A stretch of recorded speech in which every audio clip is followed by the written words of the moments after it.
Hello and good morning to all of you. मैं आशा करती हूँ कि आप सब बिल्कुल ठीक होंगे और आप सभी का स्वागत है हमारे channel current affairs by Ravi पे। तो फ्रेंड्स, ये है हमारी डेली करंट अफेयर्स की क्लासेस और यहाँ पर हम हर दिन मोस्ट इम्पॉर्टेंट 15 करंट अफेयर्स को डिस्कस करते हैं डिटेल में, प्रॉपर एक्सप्लेनेशन और काफ़ी कुछ पुराना रिवाइज़ करते हुए। तो फ्रेंड्स, आज की क्लास में हम बात करेंगे 1 अप्रैल 2026 के 15 मोस्ट इम्पॉर्टेंट करंट अफेयर्स के बारे में। तो अगर आप किसी भी वनडे एग्ज़ाम की प्रिपरेशन कर रहे हैं तो ये हमारे करंट अफेयर्स के सेशंस आपको बहुत हेल्प करने वाले हैं आपकी प्रिपरेशन में। और अगर आप पहली बार हमारे चैनल पर आए हैं तो कम से कम 10 से 15 दिन का ट्रायल लेकर ज़रूर देखिएगा। आप खुद रियलाइज़ करेंगे कि किस तरह से करंट अफेयर्स में आपका स्कोर इम्प्रूव होता जाएगा, और इस पर जो आपकी पकड़ है वो और मजबूत होती जाएगी। ठीक है, तो चलिए फिर स्टार्ट कर लेते हैं आज की अपनी क्लास। सबसे पहले हमारी क्लास की शुरुआत होती है क्विक रिवीजन के साथ, यानी हमने एक दिन पहले जो 15 करंट अफेयर्स किए होते हैं उनको यहाँ पर हम दोबारा से वन लाइनर फॉर्मेट में रिवाइज करते हैं। तो फ्रेंड्स, आज का पहला प्रश्न है, हॉकी इंडिया वार्षिक पुरस्कार 2025 में पुरुष और महिला वर्ग में बलबीर सिंह सीनियर पुरस्कार किसने जीत लिया है? इसके लिए विनर हैं हार्दिक सिंह और नवनीत कौर। नेक्स्ट है, मार्च 2026 में किस राज्य के मुख्यमंत्री नीतीश कुमार ने लगभग 20 साल तक पद पर रहने के बाद इस्तीफा दे दिया? तो ये राज्य थे बिहार। ये बिहार के मुख्यमंत्री थे और इन्होंने हाल ही में रेजिग्नेशन अपना सबमिट किया है। नेक्स्ट है, किस देश ने 2 वर्ष से कम आयु के बच्चों के लिए स्क्रीन का उपयोग पूरी तरह प्रतिबंधित कर दिया? ये देश है यूनाइटेड किंगडम। अगला है, प्रसिद्ध लेखिका अरुंधति रॉय ने अपनी किस पुस्तक या संस्मरण के लिए US National Book Critics Circle Award 2026 जीत लिया? तो Mother Mary Comes to Me. Next है, मार्च 2026 में किस मंत्रालय ने नई दिल्ली में पहली ब्रिक्स युवा समन्वय बैठक का सफलतापूर्वक आयोजन किया है? तो युवा कार्य एवं खेल मंत्रालय ने। थीम क्या थी इस इवेंट के लिए? लचीलेपन, नवाचार, सहयोग और स्थिरता के लिए निर्माण, यानी कि building for resilience, innovation, cooperation and sustainability. Next है, मेक इन इंडिया पहल के तहत किस कंपनी ने मार्च 2026 में भारतीय सेना को 2000 प्रहार लाइट मशीन गन का पहला बैच सौंप दिया है? तो अदानी डिफेंस एंड एरोस्पेस ने। नेक्स्ट है, मार्च 2026 में किस राज्य सरकार ने निवेश, रोजगार और बुनियादी ढांचे को बढ़ावा देने के लिए औद्योगिक पार्क संवर्धन नीति 2026 की शुरुआत की है? तो राजस्थान राज्य ने। नेक्स्ट है, मार्च 2026 में केंद्रीय मंत्री नितिन गडकरी और अश्विनी वैष्णव ने सड़क रेल पुल परियोजनाओं के लिए कौन सा एक पोर्टल लॉन्च कर दिया है? तो प्रिज्म एसजी पोर्टल, जहां पर इसका फुल फॉर्म क्या है? Portal for rail road inspection and stages management steel girders. अगला है, मार्च 2026 में देश की पहली हाइड्रोजन चालित ट्रेन सेट का सफल ऑसिलेशन ट्रायल कहां पर कंप्लीट हो गया? जींद टू सोनीपत खंड पर। नेक्स्ट है, अदानी पोर्ट्स ने आपात स्थितियों के लिए भारत का पहला परिचालन पोर्ट ऑफ रेफ्यूज किन बंदरगाहों पर स्थापित किया है? तो गोपालपुर उड़ीसा और दिघी महाराष्ट्र बंदरगाहों पर। नेक्स्ट है, मार्च 2026 में भारतीय नौसेना के किस सेलिंग ट्रेनिंग शिप ने फ्रांस में आयोजित प्रतिष्ठित एस्किल आसेते मैरीटाइम फेस्टिवल में भाग लिया है? आईएनएस सुदर्शनी। नेक्स्ट है, आईपीएल इतिहास में रनचेज में 4000 रन पूरे करने वाले पहले क्रिकेटर कौन बन गए? ये हैं विराट कोहली।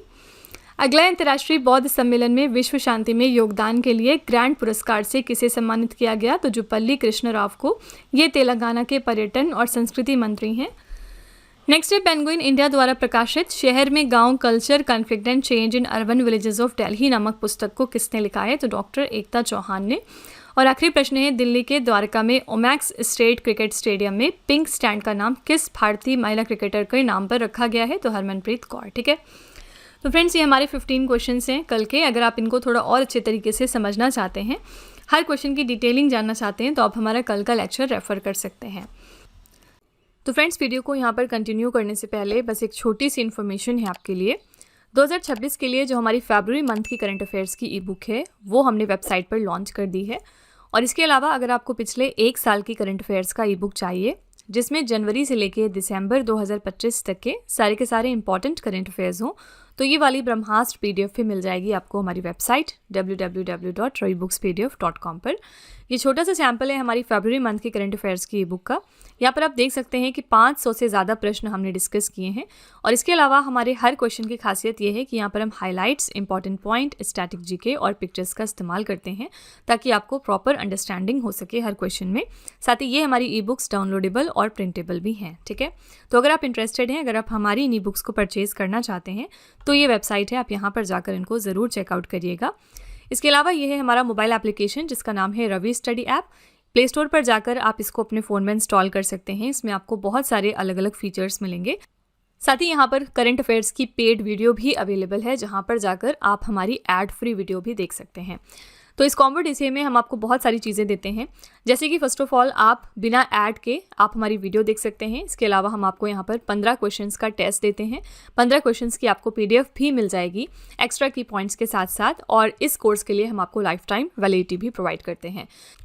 तो फ्रेंड्स, आप इस एप्लीकेशन को अपने फ़ोन में ज़रूर इंस्टॉल कर लीजिएगा, आपको ये आपकी प्रिपरेशन में बहुत हेल्प करने वाला है। तो चलिए फिर वीडियो को कंटिन्यू कर लेते हैं। इसी के साथ चलिए हम आज की अपनी क्लास शुरू कर लेते हैं। आज का पहला प्रश्न है, अरब लीग के नए महासचिव के रूप में किसे नियुक्त कर दिया गया है? तो अरब लीग के नए सेक्रेटरी जनरल बन गए हैं mister Nabil Fahmy. A option correct हो जाएगा। मिस्र के पूर्व विदेश मंत्री हैं नबील फ़ाहमी। इनको अरब विदेश मंत्रियों द्वारा सर्वसम्मति से इस पद के लिए चुन लिया गया। वो वर्तमान महासचिव अहमद अबुल घीत का स्थान ले रहे हैं। 1 जुलाई 2026 को वो अपना पदभार संभालेंगे और उनका कार्यकाल 5 वर्ष का रहेगा। ठीक है, अरब लीग की यहाँ पर बात करेंगे तो इसकी स्थापना हुई थी 22 मार्च 1945 को। इसका मुख्यालय मिस्र के काहिरा में है और इसमें वर्तमान में कुल 22 सदस्य हैं। संस्थापक सदस्य इसके कौन कौन से हैं? तो मिस्र, इराक, ट्रांस जॉर्डन, जिसको अब जॉर्डन हम कहते हैं, लेबनान, सऊदी अरब, सीरिया और यमन, ये इसके 7 सदस्य देश हैं। लेकिन वर्तमान में अब इसके पास 22 सदस्य देश मौजूद हैं। ठीक है, तो याद रखिएगा, अरब लीग के नए सेक्रेटरी जनरल बन गए हैं मिस्टर नबील फ़ाहमी, जो कि मिस्र देश को बिलोंग करते हैं। मिस्र के एक और इम्पॉर्टेंट पर्सनालिटी हैं जिनका नाम है खालिद अल अनानी। इनका नाम भी बहुत ही इंपॉर्टेंट है। क्यों? क्योंकि खालिद अल अनानी हमारे नए डायरेक्टर जनरल बने हैं यूनेस्को में। ठीक है, और ये भी आपका रिसेंट अपॉइंटमेंट का क्वेश्चन है। नवंबर 2025 में इनका अपॉइंटमेंट हुआ था। तो नए हमारे डायरेक्टर जनरल यूनेस्को में हैं खालिद अल अनानी, और ये भी इजिप्ट देश को बिलोंग करते हैं। फ्रेंड्स, एक बार चलिए हम 2026 की कुछ इंपॉर्टेंट अंतर्राष्ट्रीय नियुक्तियाँ रिवाइज कर लेते हैं। अंतर्राष्ट्रीय ओलंपिक समिति के नए उपाध्यक्ष बन गए हैं जुआन एंटोनियो समरज। ब्रिटिश ब्रॉडकास्टिंग कॉरपोरेशन के नए महानिदेशक बने हैं मैट ब्रिटेन। ईरान के नए सुप्रीम लीडर बने हैं Mushtaba Khamenei. Olympic council of Asia के नए अध्यक्ष हैं शेख जुआन बिन हमद अल थानी। इंटरपोल के नए अध्यक्ष बने हैं लुकास फिलिप। संयुक्त राष्ट्र पर्यटन संगठन की पहली महिला महासचिव बन गई हैं शिखा नोवेस। न्यू डेवलपमेंट बैंक के नए उपाध्यक्ष हैं डॉक्टर राजीव रंजन। अंतर्राष्ट्रीय मुद्रा कोष में नए कार्यकारी निदेशक का कार्यभार मिल गया है उर्जित पटेल को। अंतर्राष्ट्रीय ओलंपिक समिति की पहली महिला अध्यक्ष बनी है क्रिस्टी कॉवेंट्री। अंतर्राष्ट्रीय क्रिकेट परिषद के नए सीईओ बन गए हैं संजोग गुप्ता। अंतर्राष्ट्रीय मुद्रा कोष के प्रथम उप प्रबंध निदेशक बने हैं डैनियल कैट्स। और यूनेस्को के नए महानिदेशक, पीछे हमने चर्चा की, कौन है? खालिद अल अनानी। कौन से देश से? मिस्र से। ठीक है, क्वेश्चन नंबर 2 है वर्ल्ड आर्चरी ने para Archer of the year 2025 किसे चुन लिया है? तो para Archer of the year 2025 चुना गया है शीतल देवी। ठीक है, बी ऑप्शन यहाँ पर करेक्ट आंसर हो जाएगा। शीतल देवी ये प्रतिष्ठित पुरस्कार जीतने वाली न केवल पहली तीरंदाज हैं, बल्कि वो दुनिया की ये पहली बिना हाथों वाली यानी आर्मलेस महिला अंतर्राष्ट्रीय तीरंदाज भी हैं। ये सम्मान उन्हें पेरिस 2024 के पैरालंपिक गेम्स में राकेश कुमार के साथ मिश्रित टीम में कांस्य पदक जीतने के बाद दिया गया। शीतल देवी जम्मू कश्मीर के किश्तवाड़ जिले की रहने वाली हैं। ठीक है, आंसर यहाँ पर है शीतल देवी। ये para Archer of the year 2025 बन चुकी हैं। यहाँ पर बात करेंगे पैरा ओलंपिक गेम्स की। तो हाल ही में पैरालंपिक विंटर गेम्स कंक्लूड हुए हैं 2026 में। और कहाँ पर हुए थे पैरालंपिक आपके विंटर गेम्स? तो ये हुए थे इटली में। ठीक है, इटली के मिलानो कॉर्टिना शहर में। और यहाँ पर अगर हम मेडल टैली एक बार देखेंगे तो पहले स्थान पर चाइना था, दूसरे स्थान पर था यूएस, तीसरे पर था रशिया, और इटली यहाँ पर चौथे स्थान पर रहा। ठीक है, क्वेश्चन नंबर 3 है कौन से राज्य जल जीवन मिशन 2.0 के तहत सुधार संबंधी समझौता ज्ञापन पर हस्ताक्षर करने वाला भारत का 12वां राज्य बन गया है? तो 12th स्टेट हमारा कौन सा है जिन्होंने मेमोरेंडम ऑफ अंडरस्टैंडिंग साइन कर लिया है फॉर द रिफॉर्म्स अंडर जल जीवन मिशन 2.0? ये राज्य है आपका मेघालय, डी ऑप्शन। ठीक है, तो इस समझौते का मुख्य उद्देश्य क्या है? ग्रामीण जल आपूर्ति प्रणाली को अधिक प्रभावी और जवाबदेह बनाना। इसके तहत ग्राम पंचायतों और ग्राम जल एवं स्वच्छता समितियों को सशक्त बनाकर स्थानीय स्तर पर जल प्रबंधन की जिम्मेदारी दी जा रही है। यहाँ पर केंद्रीय मंत्रिमंडल ने जल जीवन मिशन को पुनर्गठित करके इसकी अवधि को दिसंबर 2028 तक बढ़ाने की मंजूरी दे दी है। पुनर्गठित मिशन का नाम रखा गया जल जीवन मिशन 2.0 और इसके लिए लागत कितनी आई है? 8.69 लाख करोड़ रुपए। ठीक है, तो तो आंसर हो जाएगा मेघालय राज्य। ये 12th राज्य बना इंडिया का जिन्होंने MOU साइन किया है फॉर द रिफॉर्म्स अंडर जल जीवन मिशन 2.0। ओके, हमने अभी रिसेंटली बात की थी कि कौन सा हमारा दूसरा राज्य बना जिन्होंने इंप्लीमेंट किया है यूनिफॉर्म सिविल कोड। ये राज्य है गुजरात। पहला ऐसा करने वाला राज्य था उत्तराखंड, और उत्तराखंड के बाद दूसरा राज्य बना है 2026 में गुजरात, जिन्होंने यूनिफॉर्म सिविल कोड को इम्प्लीमेंट करने की बात की है। ओके, अपने राज्य में। ठीक है, क्वेश्चन नंबर 4 है, भारतीय रिजर्व बैंक ने 1 अप्रैल 2026 को अपना कौन सा स्थापना दिवस सेलिब्रेट किया है? तो इस साल रिजर्व बैंक ऑफ इंडिया का ये 91 नंबर का स्थापना दिवस था। B option. ठीक है, भारतीय रिजर्व बैंक की स्थापना RBI अधिनियम 1934 द्वारा और हिल्टन यंग कमीशन की सिफारिश पर 1 अप्रैल 1935 को हुई थी। मुख्यालय इसका कहाँ है? तो प्रारंभ में इसका केंद्रीय कार्यालय कोलकाता में था, जिसे 1937 में स्थायी रूप से मुंबई तक स्थानांतरित कर दिया गया। इसका राष्ट्रीयकरण हुआ है 1 जनवरी 1949 को। प्रथम गवर्नर थे सर ओस्बोर्न स्मिथ और वर्तमान में इसके गवर्नर हैं संजय मल्होत्रा। ठीक है, तो 2 इंपॉर्टेंट पॉइंट याद रखिएगा। 1935 में हिल्टन यंग कमीशन की सिफारिश पर इस बैंक को क्रिएट किया गया as the central government's bank, लेकिन बाद में जाके 1949 में इसका नेशनलाइजेशन यानी कि राष्ट्रीयकरण हो गया, जिसके बाद ये RBI बना, रिजर्व बैंक ऑफ इंडिया। ठीक है, तो हमारे प्रेजेंट में गवर्नर कौन है RBI में? संजय मल्होत्रा। तो इस साल इन्होंने 91 नंबर का अपना स्थापना दिवस सेलिब्रेट किया है। क्वेश्चन नंबर 5 है, कौन सा देश 16 वर्ष से कम उम्र के बच्चों के लिए सोशल मीडिया के उपयोग पर प्रतिबंध लगाने वाला पहला दक्षिण पूर्व एशियाई देश बन गया है? तो पहला हमारा साउथ ईस्ट एशियन नेशन कौन सा है जिन्होंने सोशल मीडिया को बैन किया बच्चों के लिए? किन बच्चों के लिए? Who are under the age of 16 years. Answer यहाँ पर हो जाएगा डी ऑप्शन, इंडोनेशिया देश। ठीक है, तो इस नए नियम के तहत नाबालिग बच्चों को उच्च जोखिम वाले सोशल मीडिया प्लेटफॉर्म पर खाता बनाने की अनुमति नहीं होगी। इसमें वीडियो शेयरिंग, मैसेजिंग और गेमिंग प्लेटफॉर्म भी शामिल हैं। इंडोनेशिया की बात करेंगे तो ये दक्षिण पूर्व एशिया और ओशनिया में स्थित दुनिया का सबसे बड़ा द्वीप राष्ट्र है। नई राजधानी इसकी है नुसंतारा और पहले इसकी राजधानी थी जकार्ता। मुद्रा यहाँ पर चलती है इंडोनेशियाई रुपया। ठीक है, तो करेक्ट आंसर हो जाएगा डी ऑप्शन, इंडोनेशिया। ये पहला हमारा साउथ ईस्ट एशियन नेशन है जिन्होंने सोशल मीडिया को बैन किया है उन बच्चों के लिए जो कि 16 साल से कम उम्र के हैं। कल हमने देखा था यूनाइटेड किंगडम ने भी ऐसा सेम डिसीजन लिया है। इन्होंने ये अनाउंस किया है कि इनके यहाँ पर जो 2 साल से कम उम्र के बच्चे हैं उनको स्क्रीन यूज़ करने पर प्रतिबंध लगा दिया गया है। इसी के साथ ऑस्ट्रेलिया पहला देश था पूरी दुनिया का जिन्होंने सोशल मीडिया बैन किया था अपने यहाँ के 16 साल से कम उम्र के बच्चों के लिए। ठीक है, क्वेश्चन नंबर 6 है, 23 से लेकर 29 मार्च 2026 तक प्रवासी वन्य जीवों के संरक्षण पर यह 15वां पक्षकार सम्मेलन किस शहर में आयोजित हुआ है? तो ये 15th conference of the parties to the convention on the conservation of migratory species of wild animals यानी CMS COP15 है, जो कि 23 मार्च से लेकर 29 मार्च तक हुआ है। कहाँ पर हुआ है? ब्राज़ील के कैंपो ग्रांडे में। ठीक है, ए ऑप्शन यहाँ पर करेक्ट है। तो प्रवासी वन्य जीवों के संरक्षण पर यह 15वां पक्षकार सम्मेलन था। ब्राज़ील ने पहली बार इस शिखर सम्मेलन की मेज़बानी करी है और इसके लिए विषय रखा गया जीवन को बनाए रखने के लिए प्रकृति से जुड़ना यानी connecting nature to sustain life. ठीक है, ये एक अंतर्राष्ट्रीय पर्यावरण संधि है जो प्रवासी जानवरों और उनके आवासों के संरक्षण और सतत उपयोग के लिए एक वैश्विक मंच प्रदान करती है। ठीक है, तो करेक्ट आंसर हो जाएगा ए ऑप्शन, ब्राज़ील के कैंपो ग्रांडे में ये इवेंट ऑर्गेनाइज किया गया। ब्राज़ील में अभी हाल ही में कौन सा एक इवेंट हुआ था? तो COP30 कब हुआ था? 2025 में। COP31 इस साल होगा 2026 में और इसके लिए होस्ट देश पहले से अनाउंस है, टर्की में होगा ये, और उसके बाद COP32 अगले साल होगा यानी 2027 में होगा। कौन से देश में होगा? एथियोपिया देश में। ठीक है, इसके अलावा ब्राज़ील जो है वो ब्रिक्स के लिए भी होस्ट था 2025 में, याद रखिएगा ये 17वां एडिशन था ब्रिक्स का। और इस साल अगर हम बात करेंगे 2026 में तो ब्रिक्स के लिए होस्ट देश है इंडिया और ये इसका 18वां एडिशन है। ठीक है, नेक्स्ट है मार्च 2026 में भारतीय नौसेना ने आयोन्स समुद्री अभ्यास IMEX TTX 2026 का सफलतापूर्वक आयोजन किस स्थान पर किया है? आयोन्स मैरीटाइम एक्सरसाइज है IMEX TTX 2026 और इंडियन नेवी ने इसको सक्सेसफुल तरीके से कंडक्ट कर लिया है कोची में। ए ऑप्शन करेक्ट है। तो भारतीय नौसेना ने कोची स्थित समुद्री युद्ध केंद्र में IMEX TTX 2026 नामक समुद्री अभ्यास का आयोजन किया।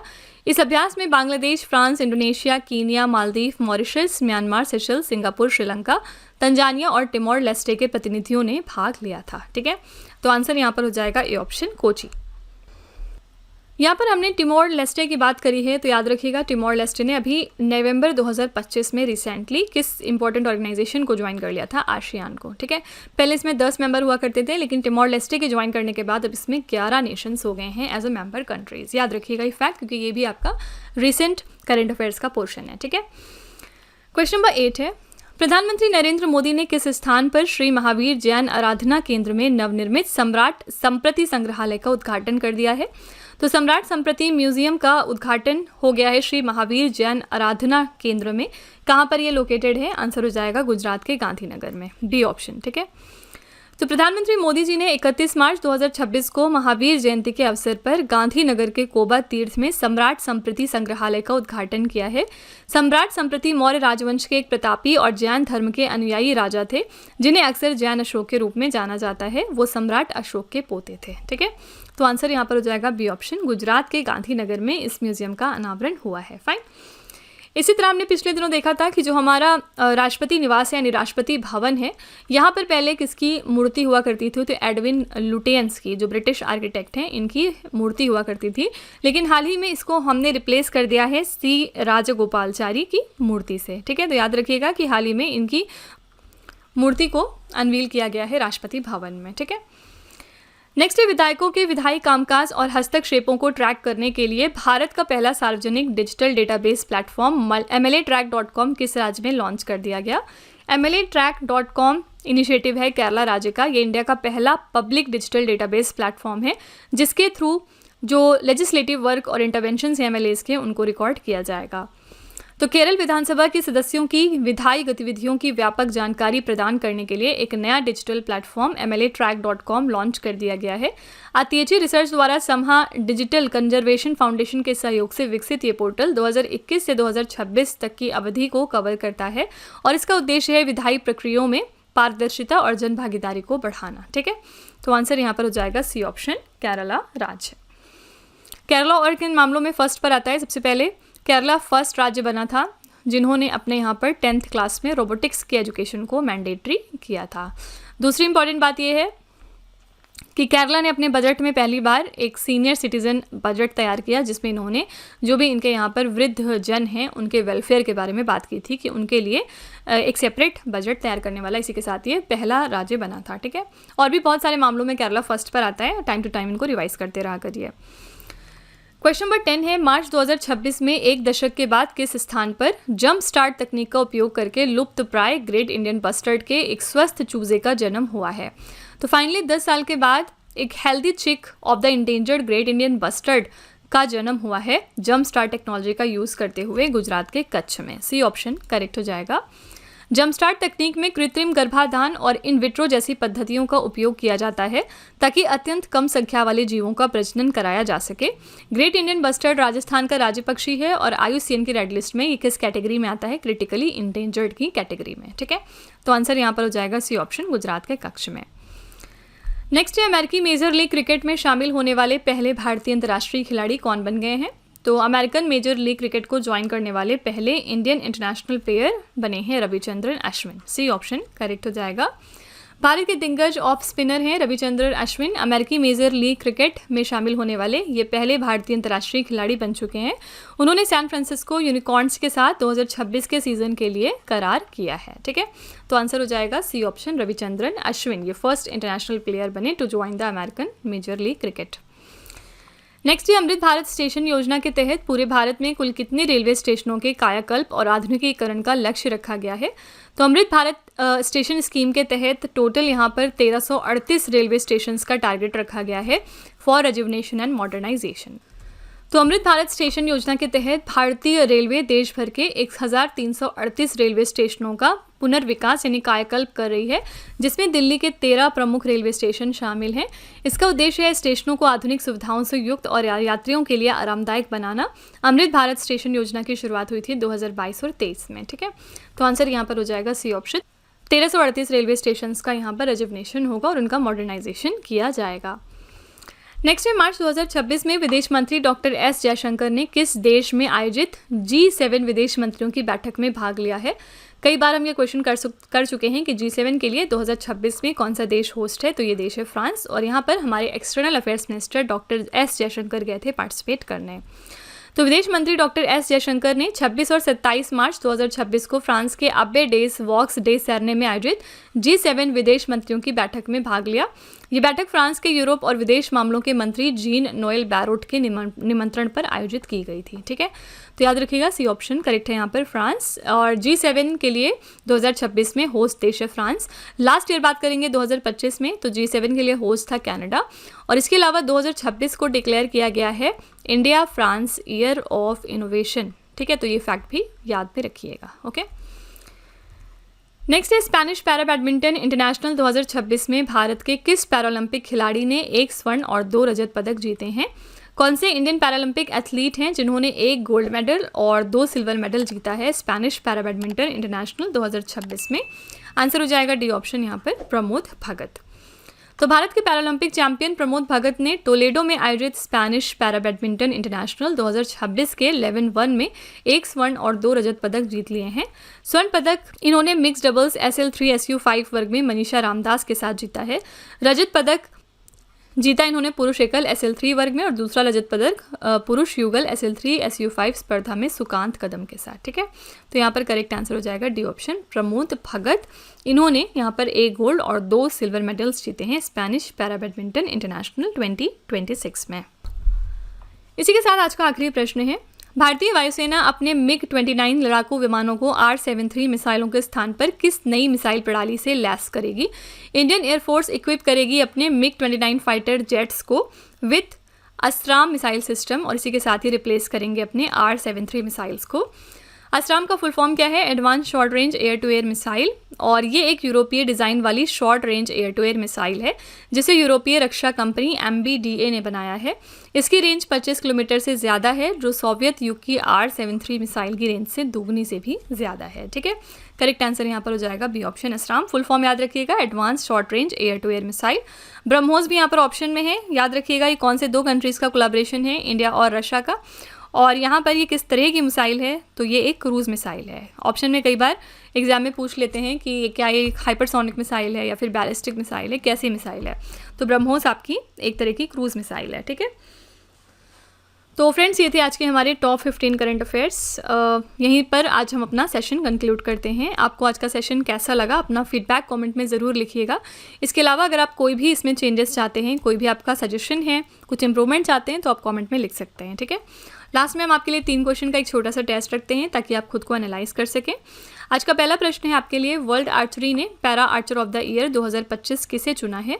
दूसरा प्रश्न है, भारतीय रिजर्व बैंक ने 1 अप्रैल 2026 को अपना कौन सा स्थापना दिवस सेलिब्रेट किया। और तीसरा प्रश्न है, कौन सा देश 16 वर्ष से कम उम्र के बच्चों के लिए सोशल मीडिया के उपयोग पर प्रतिबंध लगाने वाला पहला दक्षिण पूर्व एशियाई देश बन चुका है। तो फ्रेंड्स ये 3 क्वेश्चंस आपके लिए हैं एज अ होमवर्क। इनका जवाब आप कमेंट में जाके लिखिएगा। इसी के साथ हमारी क्लास यहाँ पर एंड होती है। अपना फीडबैक कमेंट में लिखना बिल्कुल मत भूलिएगा। और इन केस अगर आपको लगता है कि ये सारे क्वेश्चंस आपको हेल्प कर रहे हैं, आप इनको कहीं ना कहीं अपने एग्जाम्स या फिर मॉक टेस्ट में देख रहे हैं, तो प्लीज़ एक छोटा सा रिव्यू हमारे कमेंट सेक्शन में ज़रूर डाल दीजिएगा, जिससे कि जो हमारे दूसरे व्यूवर्स हैं वो भी हमारे ऊपर ट्रस्ट कर सकें। ठीक है, तो फ्रेंड्स इसी तरह के बेस्ट क्वालिटी कंटेंट और अच्छी प्रिपरेशन के लिए आप हमारे चैनल के साथ जुड़े रहिए। मिलते हैं अगली क्लास में एक और इम्पॉर्टेंट टॉपिक के साथ। Till then stay tuned. Thank you so much for watching. Also don't forget to like, share and subscribe our channel. तो फ्रेंड्स वीडियो को एंड करने से पहले बस यहाँ पर एक छोटी सी इन्फॉर्मेशन है आपके लिए। 2026 के लिए जो हमारी फरवरी मंथ की करंट अफेयर्स की ई बुक है वो हमने वेबसाइट पर लॉन्च कर दी है। और इसके अलावा अगर आपको पिछले 1 साल की करंट अफेयर्स का ई बुक चाहिए जिसमें जनवरी से लेके दिसंबर 2025 तक के सारे इंपॉर्टेंट करंट अफेयर्स हों, तो ये वाली ब्रह्मास्त्र PDF भी आपको मिल जाएगी हमारी वेबसाइट www.ravibooks.pdf.com पर। ये छोटा सा सैम्पल है हमारी फरवरी मंथ के करंट अफेयर्स की ई बुक का। आप देख सकते हैं कि 550 से ज़्यादा प्रश्न हमने यहाँ पर डिस्कस किए हैं विथ डिटेल्ड एक्सप्लेनेशन। हमारे हर क्वेश्चन की खासियत ये होती है कि यहाँ पर हम highlights, important point, static GK और पिक्चर्स का इस्तेमाल करते हैं ताकि आपको प्रॉपर अंडरस्टैंडिंग हो सके हर क्वेश्चन में और कोई भी प्रॉब्लम ना आए इसको समझने में। ठीक है, साथ ही जो हमारी ये ई बुक्स हैं ये डाउनलोडेबल और प्रिंटेबल भी हैं। तो अगर आप इंटरेस्टेड हैं, अगर आप हमारी इन ई बुक्स को परचेज़ करना चाहते हैं तो ये वेबसाइट है, आप यहाँ पर जाकर इनको ज़रूर चेकआउट करिएगा। इसके अलावा ये है हमारा मोबाइल एप्लीकेशन जिसका नाम है Ravi study app. Play Store पर जाकर आप इस एप्लीकेशन को अपने फ़ोन में इंस्टॉल कर सकते हैं। इसमें आपको बहुत सारे फीचर्स मिलेंगे। साथ ही यहाँ पर करंट अफेयर्स का हमारा पेड वीडियो भी अवेलेबल है, जहाँ पर जाकर आप हमारी एड फ्री वीडियो देख सकते हैं। इस कॉम्बो DCA में हम आपको बहुत सारी चीज़ें प्रोवाइड करते हैं। फर्स्ट ऑफ ऑल, बिना किसी ऐड के आप हमारी करंट अफेयर्स की वीडियो यहाँ से देख सकते हैं, और हम आपको 15 क्वेश्चंस का यहाँ पर टेस्ट देते हैं। 15 क्वेश्चंस की आपको PDF दी जाएगी एक्स्ट्रा की पॉइंट्स और डिटेल्ड एक्सप्लेनेशन के साथ। साथ ही इस कोर्स के लिए हम आपको लाइफ टाइम वैलिडिटी भी प्रोवाइड करते हैं। तो फ्रेंड्स, आप इस एप्लीकेशन को अपने फ़ोन में ज़रूर इंस्टॉल करिएगा। ये करंट अफेयर्स प्रिपेयर करने में आपको बहुत हेल्प करने वाला है, ठीक है।